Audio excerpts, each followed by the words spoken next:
Hi, how's it going?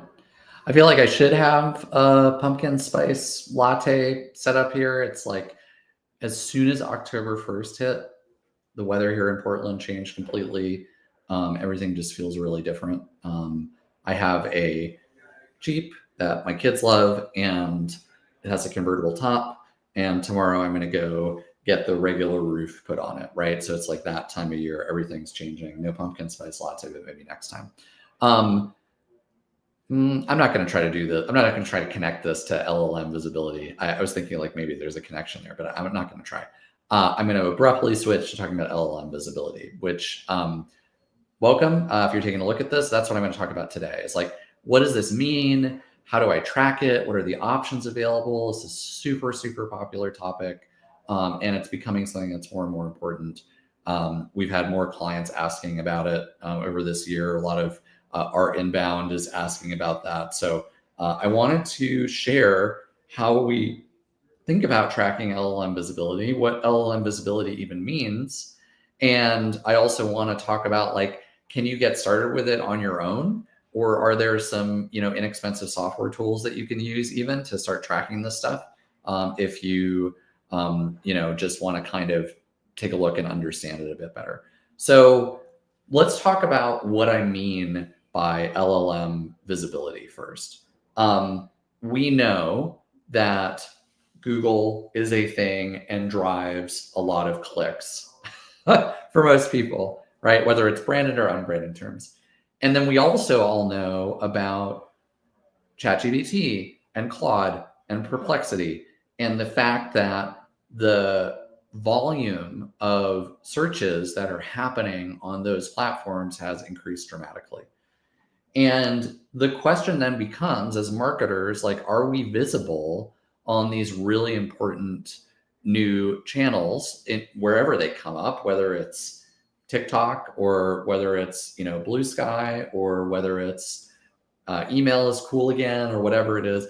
And here's this new channel that we want to be visible for when people are putting in these really high intent, very specific queries, and they're asking LLMs, where do I find accounting software? How do I do, how do I reconcile my books? How do I do whatever? So we want to be visible in those responses. And when you ask ChatGPT a question, it's going to give you some responses, some citations, and we want to be visible there. We want our message to be visible there. And it's also true about Google AI reviews and all this other stuff. Okay. So that's just saying stuff we all already know. Then the next thing to keep in mind is visibility in LLMs is really helpful because, first of all, there's value to just getting the impression. But secondly, a lot of those people, or some set of, maybe not a lot, but some subset of those people are going to click through to your site to learn more about that topic, to learn more about your product and how you can help them. And usually clicks from LLMs are much higher intent than clicks from other, from sort of tradition, let's call it traditional search. It really hasn't been around long enough to be a tradition, but let's talk about it as if it were traditional search. And so that traffic from LLMs, there's less of it, but it tends to convert at pretty high rates. We see anywhere between 3 times, 6 times, 10 times the rate that organic search is from. So that's the motivation here, is people are in LLMs. There's a lot of searches happening there. It's still a small fraction of organic Google search, but we want to be there and we want to be answering people's questions and we want our information to be helpful to them. And then we want some fraction of those people to click through the site and ultimately go through and be interested in our product. Okay, so that's the motivation. So then the next question is, how do we measure whether we are accomplishing that objective? Are we accomplishing our LLM visibility? So I'm going to show you a spreadsheet. Shouldn't be surprising to anybody who knows me that I'm going to show you a spreadsheet. Let's get this working. Let's see. Okay, share screen. So this is the Aircule topic strategy template. And there's a lot of stuff in here that we talk about with our clients. But we are topic oriented. We think about topics rather than keywords. Keywords are an important part of topics, but we think about topics rather than keywords. And so one of the things that we work with our clients to do is figure out what is the correct set of topics. And then we kind of go through there and pull a bunch of data for all of these topics. And you can see a lot of different columns here. And like, this is an example of a topic strategy. Let me pull up other ones as well. They all look very similar. Let's do this one. This one is a little bit simpler, a little less data here, and we can kind of take a look. Let's share this tab instead. Okay, cool. So the first thing here, as I said, you can see is topics. The next column over is notes. We don't care about that. But then there's LLM visibility. And here's what we mean by LLM visibility. We mean, what is the percentage of times when somebody asks about this topic in an LLM, asks ChatGPT or Claude or Perplexity or whatever about this topic, what is the percentage of the time that we show up that our brand is mentioned? And so one of the things you can see here, I'm going to hide this notes column just so it's a little bit cleaner, is you can see, oh, in this particular case, it's 33% of the time. For context engineering, it's 35% of the time, whatever it is. And so what that's telling you is, if I go to a bunch of agents, a bunch of LLMs, and I ask about context engineering, this particular brand, your brand, our client's brand, whoever it brand we're dealing with in the spreadsheet, is going to show up approximately 1 out of 3 times. Now, there are a bunch of caveats to this, but this is an important leading indicator for whether you're going to ultimately be able to get clicks and whether you're influencing whether you're showing up. There are a bunch of caveats to this. So one is, LLMs are not deterministic, which means that the answers they give are not the same every time. And so this percentage is going to fluctuate. It's going to fluctuate from month to month anyway, which you would expect on Google search too. So there's that part. There's also other sort of data things that we need to be thoughtful about. So if I go in here and I look at why, do I think our brand, whoops, that's not the right cell. What's the data that we're working off of here? Well, we always have a kind of little preview here in our template. And we say, okay, well, what are the actual things that are in here? Okay, well, best context engineering tools. Great. That was one of the queries that we issued to the LLM. So we went to a bunch of LLMs and we issued this query and we said, tell me about the best context engineering tools. Here are the responses, previews of the responses that it came up with. And then that percentage in column C is what percentage of those responses mention our brand. But it's very easy to get good queries, and it's also very easy to get not great queries. So like context engineering pricing might be great. Context engineering solutions might be great. But let's look at the top here and see, what is social engineering in the context of information security? That's not what we meant. So we've got to think about what the actual topics are, what the correct queries are, and then we can look at all of our responses here. So when we do it, we catalog all the responses, and that's really helpful to see, and it's something helpful to see over time. So you can see for document retrieval, I've got, responses from GPT. Okay, here's what happened when I put this in. Now, there are lots of other important caveats here, but that is one, is what are the correct terms to use in here? Should these queries should there be way more of them and much longer tail? Should they have personas attached to them?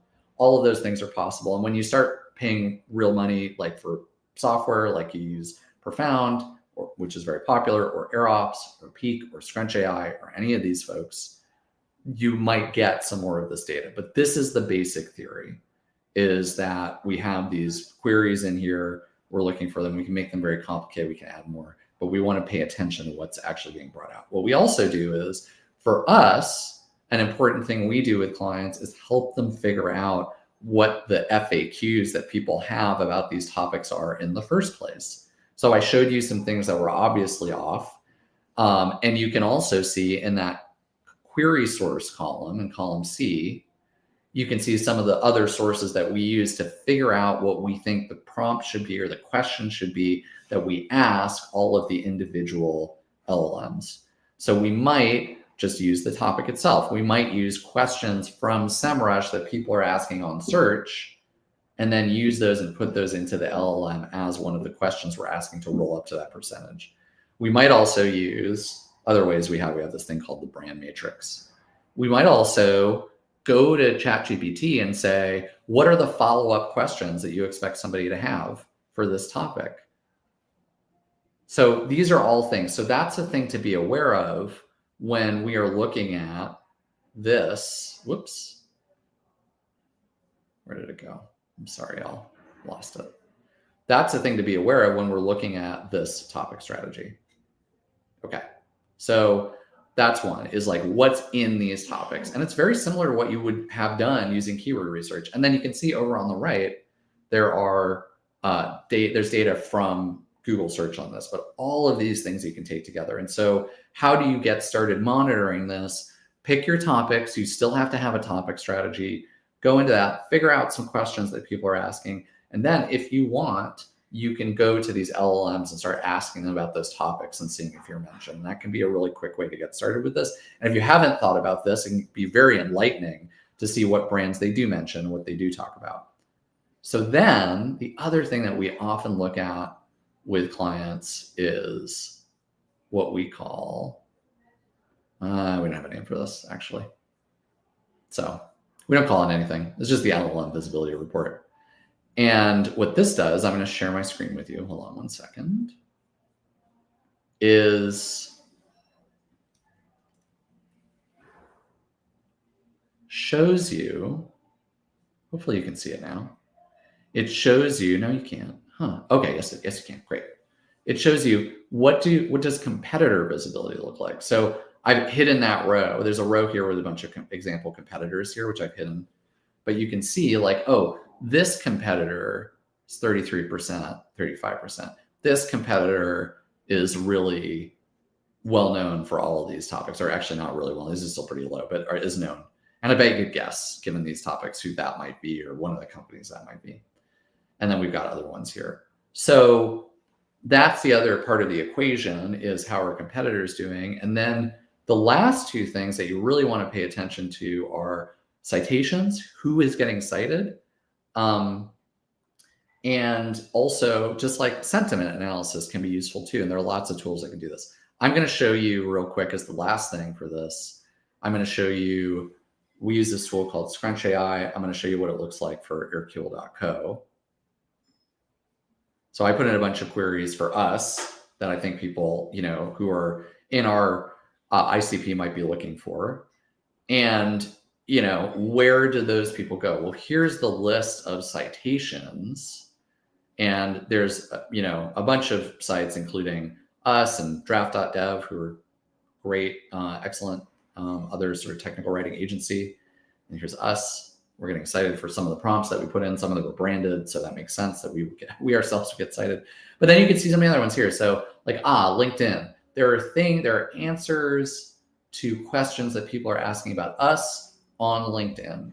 There are answers on semrush.com. There are answers on a bunch of other sites. So what you definitely want to do, and you can do this by, let me try sharing the screen again. Your browser has lost connection to your screen share audio. Well, maybe it's fine. There's no audio there. What you can use this to do is understand, okay, what are the sites that are also influencing? Now, one of the things that's happened lately is that Reddit, which was very popular and influential at one point, has become less influential. But often we'll see Wikipedia in here. We'll see lots of other domains in here. But this is a good thing to be aware of, because sometimes there will be a list out there, top 10 X tools that you're not on. Can we get on there? Can we publish our own top X tools? Can we, what's going on? So that's really worth looking at. And again, you can start to get a little bit of that data by just going to LLMs and issuing your queries, picking your topics first, issuing your queries, and then getting responses. So this is important to look at. I'm not going to talk too much about sentiment analysis right now, but that's another angle that people often use. Like, are the mentions saying good things? Are they saying bad things? Do they match our messaging and positioning? It's a whole other question. And LLMs are very useful as a tool for understanding what people think about you, because they're kind of unvarnished in that way. So that is, I think that's it for today. Like, I just wanted to talk about what LLM visibility is, what it looks like, some simple ways that you can measure it. And the simple ways you can measure it, and I'm actually going to stop sharing my screen, are just going to LLMs and looking, if you're not doing that now, before you pay for a software tool, before you go out and hire somebody to help. And if you haven't looked, just go look and see what's being cited, see what's happening for your key topics. It's where you need a topic strategy. You don't just want to put in queries at random, but for your key topics, who gets mentioned, who doesn't. And then as you're able to get more sophisticated, you can start to bring things into a spreadsheet. And then you can start to think about using tools. And there's so many tools out there, but those are some of the ones that are really popular right now are AirOps and Profound and Scrunch. And there's a bunch of other ones too that you can check out. But this is an important piece to look at because more and more traffic is going to come from these LLMs, and certainly lots of influence and high intent influence and very specific influence is going to come from these. So yeah, that's how you get started with tracking your LLM visibility. Thanks for checking this out. Let me know if you have any questions, and happy Halloween. Just kidding, I got a few more weeks before I need to start saying that. Like 2 or 3, I guess. Bye.